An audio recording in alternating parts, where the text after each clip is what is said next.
Hey, what's happening, A-Push kids? We're here for our next lecture in AP US History. Today we have topic 4.6, the Market Revolution, Society and Culture.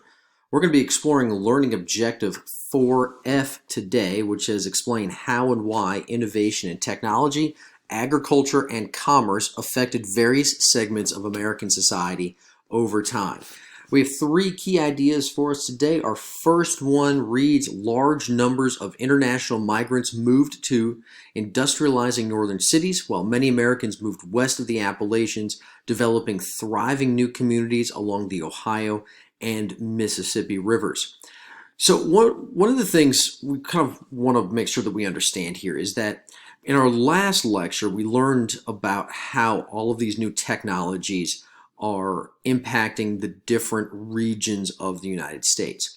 And technology, though, is only kind of one half of the story. You also have to have the workers that are a cheap source of labor that are going to be doing the work. And so this goes to kind of one of our next themes in U.S. history, this idea of immigration and migration in the United States. In our last few units, we talked about some of the major waves of immigrants that have come over. In Unit 1, or Period 2, we talked about how the Scot-Irish and German immigrants had come over. They had led to new forms of culture in the United States. They had diversified the American culture, but they'd also settled on the frontier primarily. Now, likewise, we're going to get another group of immigrants that are going to come to the United States. And about every unit or every other unit, we're going to have a major immigrant group that's going to come over and they're going to add their cultural experiences to the United States because we are a country of immigrants. And the growth of factories as well as the push west of the United States is going to lead to an increase in European immigration at this time in the mid-1800s to the United States. And it's not just really the rise of these industrial jobs, but in many ways, it's also because of these immigrants that we get the rise of factory jobs as well. Immigrants were oftentimes provided a cheap labor source, which allowed for the expansion of industry because you didn't have to pay workers all that much. They were fairly cheap. Now, we're going to see two really, really big immigrant groups that are going to come over in the 1840s, but we also see a variety of Irish, British, Scot-Irish immigrants are continuing to come over in really, really large numbers. Now, we don't have immigration statistics before 1820.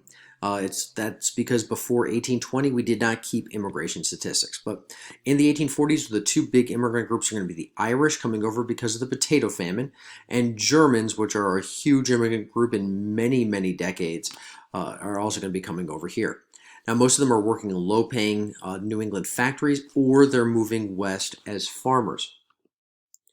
And that is going to really have a big impact. A lot of them are moving west, the population growth because of the land opportunities.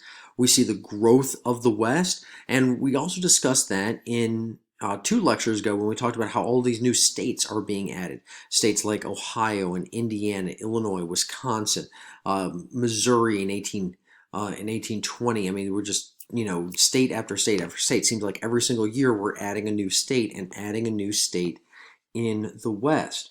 And a lot of this is because of this immigration. We're getting, tens of thousands, hundreds of thousands of immigrants. That first statistic is held in 1820. We can see about 8,000. By 1830, that number is tripled. By 1840, that number has nearly quadrupled. It continues to go up. By 1850, the number is, just under 400,000. Now, of course, that number drops off. You see that huge drop off right there before 1860, and that represents the beginning of the Civil War. And that kind of makes sense why you're going to see a big drop off when that war happens. Now, where are they all coming from? Well, we're seeing them coming from Ireland, Germany, Great Britain as well, and rest of Europe, other countries, Canada. We get a little bit of Asian immigration. But a total between 1820 and 1860 of over 5 million immigrants coming to the United States. And they're coming in huge, huge numbers. Well, where'd they go? So if we're looking at this map right here, this tells us in 1860, this is the 1860 census. This tells us where they're moving to. The darker the color, the higher percentage of foreign-born the foreign-born population. What you'll see is that you see a lot of Wisconsin, Minnesota are foreign-born, and we see large pockets in New York and Massachusetts that are also foreign-born as well. For the most part, if they're in Massachusetts or New York, in the New England region, they're mostly going to be industrial workers. Wisconsin, Michigan, Minnesota, a lot of them are working in as farmers. In Minnesota, many of them are working in the timber industry. Upstate Michigan as well, a lot of them are also working in the timber industry as well. But needless to say, huge immigrant wave coming to the United States, highly influential. Which brings us then to key idea number 2. The growth of manufacturing drove a significant increase in prosperity and standards of living for some. This led to the emergence of a large middle class and a small but wealthy business elite, but also a large and growing population of the urban poor. Now, let's focus on how it's going to help some people. Because of the number of immigrants that are coming into the United States, as well as these new manufacturing techniques, we see the products are generally going to become cheaper, and there's going to be a lot more products that are there. And so the growth of industry is going to be directly tied to economic growth in the United States.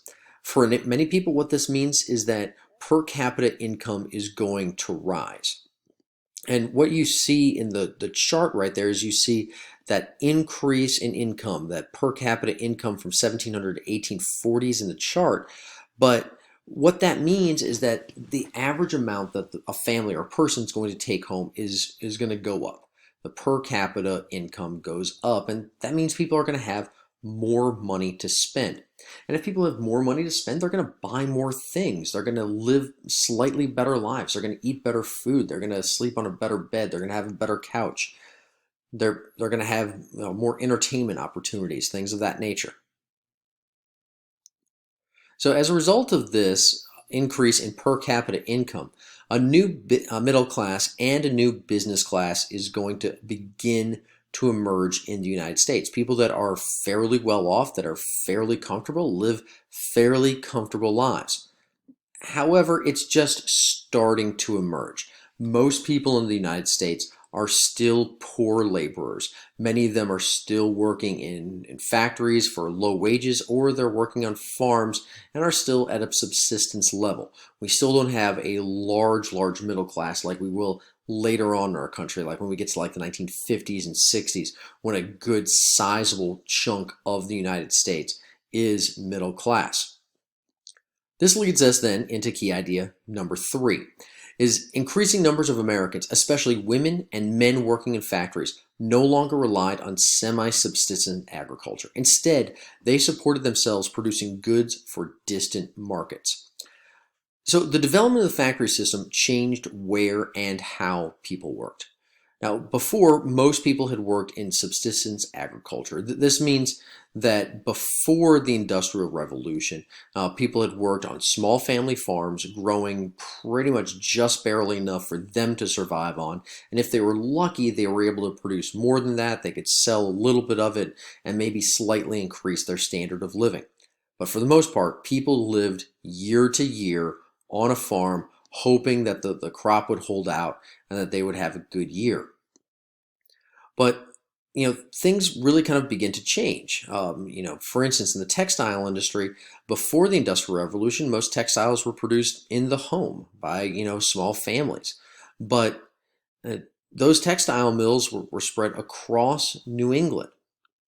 Afterwards, what we see is new textile mills, large ones being built. The most famous one is at Lowell Mills. Now, of course, as we talked about in previous lectures, these textile mills are connected to the southern cotton production. The cotton grown in the South is being transferred up here to be made into cloth and other things. Now, Lowell was by far the most famous. It used mechanized machinery to mass produce textiles for distant markets. This isn't stuff that's being made for the people in the home. These are things, not even just in the community even. These are things that they're making. They're producing cloth and fabrics that's going to be sold around the world, being put on steamer ships and sent to England, to France, to Spain, to other places around the globe.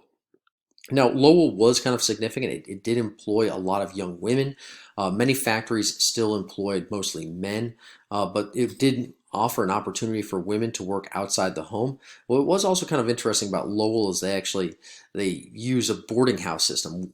These young women would live on site and have most of their lives run by the company. They would be told when they could, eat and sleep, and how they could have relationships or couldn't have relationships, things like that. Now, despite the fame of Lowell, the majority of factory work was done by males. But that doesn't mean that women's roles don't change, which leads us to key point number 4.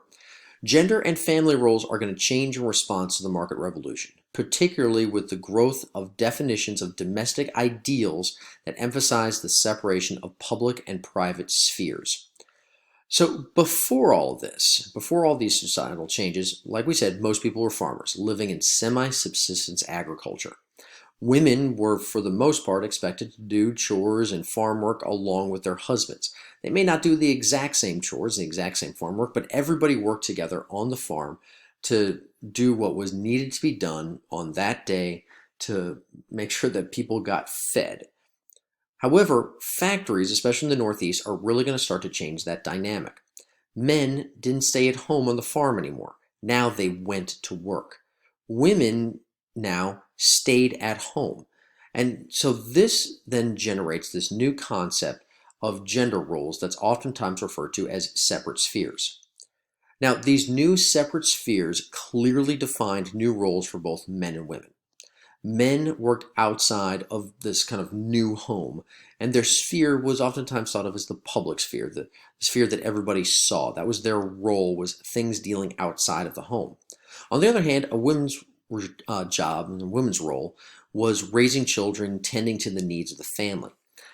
And this is a little bit different from the concept of Republican motherhood that we talked about in our last unit, where women were responsible for teaching the kids the values of the new republic. They're still responsible for that, but now they're responsible for everything else in the home because the man's not there to help out or to make any decisions. He's off working at a job, and it's not exactly like he's going away for 8 hours a day. Most factory jobs at this time, were 10 to 12 hour a day, 6 to 7 days a week affairs. So they were gone all the time. And so women had a lot of responsibility for the home and tending the needs of the family. We can see the middle cartoon right there from the time period, which says the sphere of women. And you can see how the woman is dealing with the family. She's in charge of this domestic sphere. Now, it does influence politics, though. Since politics was considered a public sphere issue, it was oftentimes used as a justification for keeping women to vote. As we can see in the cartoon on the far right, you see the women's suffragette holding, votes for women sign, and the boy pointing to the door. A woman's place is in her home rather than dealing with politics. This would continue to be a hurdle for women to overcome all the way until they finally got the right to vote in 1919. Well, that ends our discussion for today on how the Industrial Revolution is going to have some major impacts to society. We see how it changes the role of women, how it changes the nature of work and where people work, how it increases the lives of people and creates the middle class, and how it also attracts immigrants from around the world. Next time, we'll be discussing some other issues dealing specifically with the antebellum era in U.S. history. Don't forget to hit like and subscribe. Until next time, go Pack.